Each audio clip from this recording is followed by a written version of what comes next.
Hello, hi, it's Dr. Erica Onigbola. Thank you for joining me on today. I'm going to briefly come to you and talk about antihistamines and also nasal decongestants. This is part of the eye, ears, nose, and throat series, allergic rhinitis. And this particular um, video will only talk about those two particular first line treatment and prophylactic medications. Okay, so allergic rhinitis, if you've seen the other video about it, you already know that it consists of allergic reactions to allergens that touch the mucous membrane. And we know the mucous membrane, for example, can be the eye, the nose, the back of the throat, and the inner ear. Okay, so once those are activated by allergens, we get an immune response, and the immune response produces symptoms and adverse events that lets our body know that it's activated and it's working. And sometimes it can be overwhelming, so patients may experience those symptoms of allergies. Allergens are foreign products, and those foreign products can range from a lot of different types of allergens, such as grasses, pollens, insects, any type of allergen that triggers the immune system is what these particular medications are going to treat to help the immune system in the body to calm down so that these allergens can be eradicated. Okay, so antihistamines are either non-selective or they are very selective. The later generations are more selective, whereas the first earlier generations are non-selective, and they cause more side effects and stronger side effects like sedation, a decrease in appetite, anticholinergic effects as well, such as extra drying of the mucous membrane, decrease in appetite again. So those are some of the side effects that the first generation antihistamine class will cause, and that includes, for example, your benadryl. Also, it could also include chlorpheniramine as well, brompheniramine. Also, it could be um, your uh, other medications like the promethazine as well, which is not very commonly used because there are other classes that are better, such as your later generations, Claritin, or your Allegra. Those are your later generation medications that are more tolerable. Okay, so antihistamines are usually suggested to be taken around the clock on a schedule, and that could, and again, they're first line therapy, and they last for about 1 hour to 2 hours. Before an allergy is usually going to be detected, it's suggested that you go ahead and take the medication about that time before. Read labels, medication bottle labels to make sure you're not doubling up on antihistamines. Make sure, because a lot of prescriptions or OTC medications now, they are in combination with other medications. So do be aware of that. And then antihistamines are first line therapy, according to the guidelines when treating this type of disease state.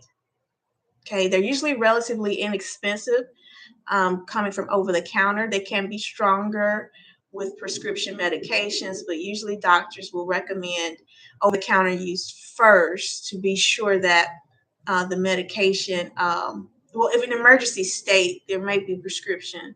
Then there's also epinephrine as well. Epinephrine helps to combat anaphylaxis. Um, Anaphylaxis is, again, a reaction to an allergen. The body detects the allergen and overreacts or reacts in a way that the body cannot sustain breathing, cannot sustain nasal ventilation. Therefore, epinephrine is an emergency medication given in that particular condition. Now, to talk about allergic rhinitis and how it can be treated with nasal decongestants. Nasal decongestants can be purchased alone. as a pseudoephedrine sustained release or a pseudoephedrine immediate release. Also, phenylephrine immediate release as well can be purchased alone if you're just dealing with nasal congestion. Um, also, just to let you know, pseudoephedrine is controlled. There are some um, some strategies around purchasing those.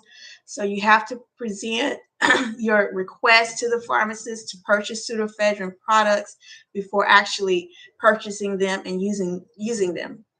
But that is a drawback because most patients will go ahead and choose a phenylephrine. That way they don't have to go through all of the red tape to get a purchase of pseudoephedrine. Pseudoephedrine is immediate release, lasting about 4 to 6 hours after a dose. Also, it's a 12-hour relief as well, sustained release for a little long-term use. Now, pregnancy patients can take pseudoephedrine.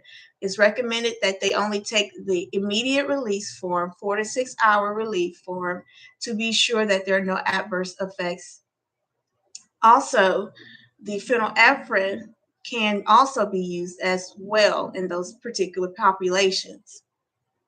Now, the systemic and topical nasal decongestants also come in combination with the antihistamine. The pseudoephedrines are also first-line therapy with the antihistamine, so you may again see them in combination.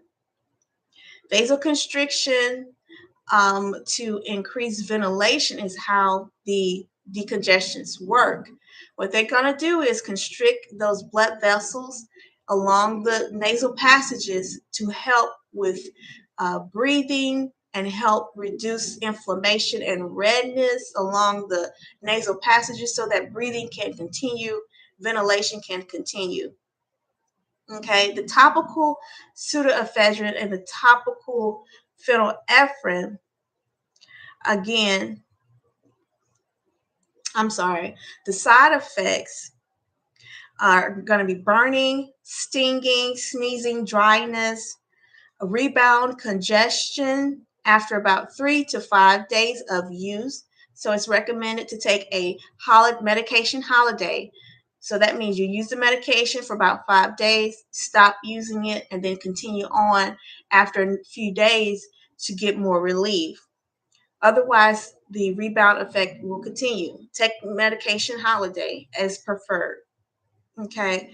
Now, fast heart rate, fast blood pressure, hypertension, all of those can occur when taking systemic pseudoephedrine and systemic phenylephrine.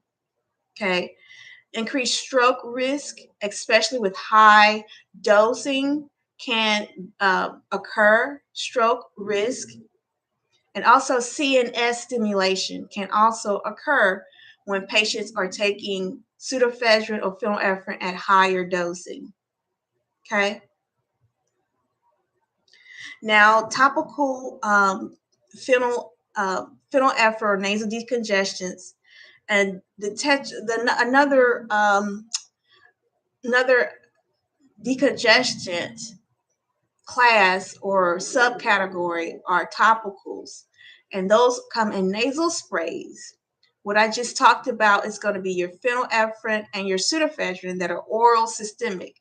Now I'm going to mention about a few of the topical or nasal sprays for nasal decongestion. That's your oxymetazoline, your tetrahydroline, as well, and nafazoline class of medications. They last for about 12 hours for the oxymetazoline and 4 to 6 hours for the tetrahydroline.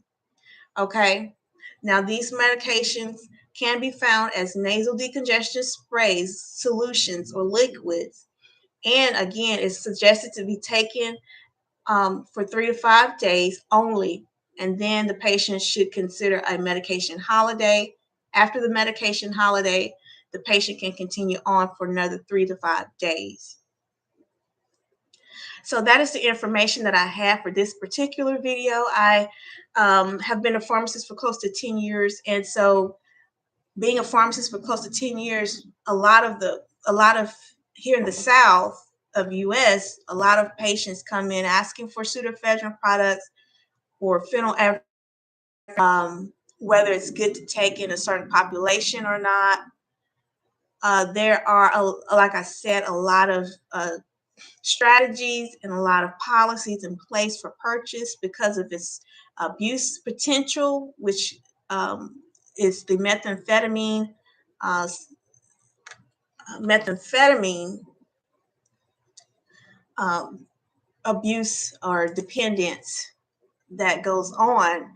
So we go through a lot of patients, or we see a lot of patients who ask for it during a cold and flu season. Um, but for allergic rhinitis, which occurs during the spring season, we do get a lot of patients during that time as well. So pseudoephedrine and phenylephrine nasal decongestants and antihistamines, oral, they are purchased mainly during the flu season and also the spring and summer season as well. Very profitable, very lucrative, very effective. These medications are very effective. And so that's why it brings in a lot of lucrative business. Okay, and they're usually first line therapy. So once those symptoms kick in, patients already know to go ahead and get a box of the antihistamine or a decongestant purchase. So this is Dr. Erica. I'm going to sign off. Please leave any comments, topic suggestions that you may have. Thank you for joining me, and I hope to see you on the next video. Bye-bye.